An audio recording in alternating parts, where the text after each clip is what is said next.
हम में से बहुत सारे लोग ऐसे हैं जो शादी तो कर चुके हैं, शादी के दौरान जो पत्नी को 7 वचन दिए जाते हैं वो भी दे चुके होते हैं, लेकिन उन्हें ये नहीं पता कि वो कौन कौन से वचन होते हैं जो हम शादी के दौरान 7 वचन देकर पत्नी को लेकर आते हैं।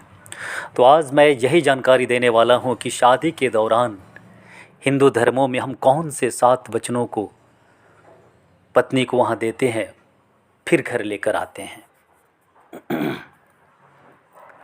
तो सबसे पहले हम शुरुआत करते हैं पहले वचन से। पहला वचन ये होता है, विवाह के समय पति पत्नी अग्नि को साक्ष्य मानकर एक दूसरे को 7 वचन देते हैं जिनका दाम्पत्य जीवन में काफ़ी महत्व होता है।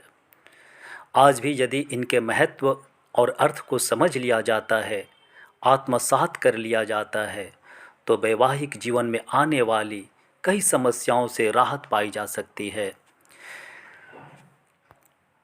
पहला यह है,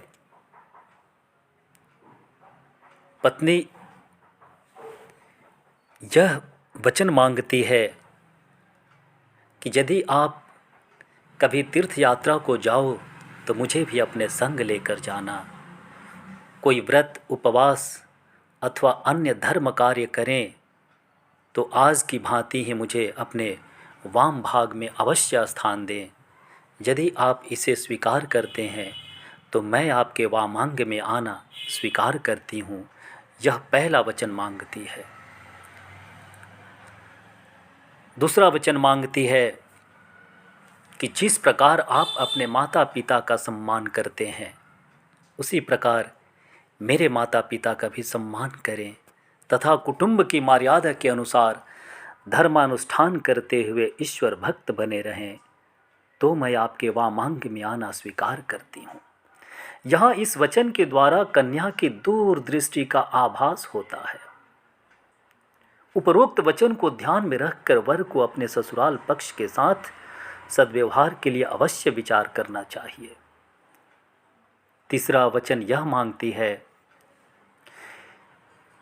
कि आप मुझे यह वचन दें कि आप जीवन के तीनों अवस्थाओं, युवा अवस्था, प्रौढ़ावस्था एवं वृद्धावस्था में मेरा पालन करते रहेंगे, तो ही मैं आपके वामांग में आने को तैयार हूँ।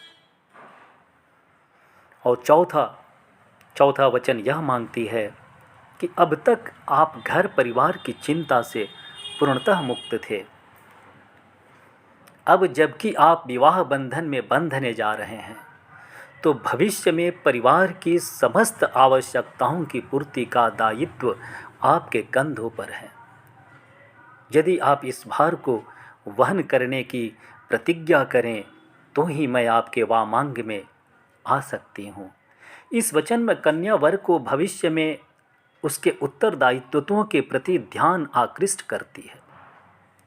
इस वचन द्वारा यह भी स्पष्ट किया गया है कि पुत्र का विवाह तभी करना चाहिए जब वह अपने पैरों पर खड़ा हो या खड़ा होने के काबिल हो। और 5वां वचन यह मांगती है, कहती है, वह आज की परिप्रेक्ष्य में अत्यंत महत्व रखता है।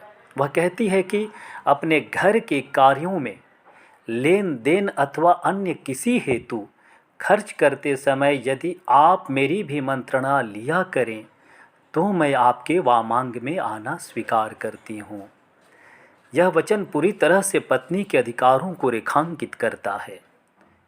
अब यदि किसी भी कार्य को पूर्ण करने से पूर्व पत्नी से मंत्रणा कर ली जाए तो इससे पत्नी का सम्मान तो बढ़ता ही है, साथ साथ अपने अधिकारों के प्रति संतुष्टि का भी आभास होता है। वहीं 6वां वचन मांगती है कि यदि मैं अपनी सखियों अथवा अन्य स्त्रियों के बीच बैठी हूँ तब आप वहाँ सबके सम्मुख किसी भी कारण से मेरा अपमान नहीं करेंगे।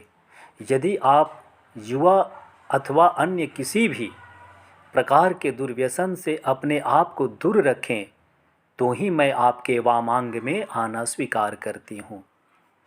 जहाँ पर पत्नी अपने पति से छठवें वचन में यह मांगती है कि आप किसी भी प्रकार के दुर्व्यसनों से दूर रहेंगे, चाहे जुआ खेलना हो, चाहे शराब पीना हो, चाहे वेश्यागमन करना हो, इन तमाम दुर्व्यसनों से पति को वहीं पर वह वचन मांगती है कि यदि आप इन सारी चीज़ों से दूर रहेंगे तो ही मैं आपके वाम भाग में आना स्वीकार करती हूँ।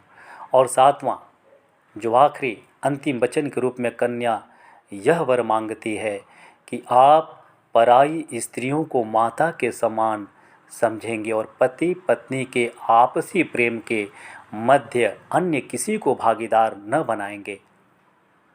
यदि आप यह वचन मुझे दें तो ही मैं आपके वाम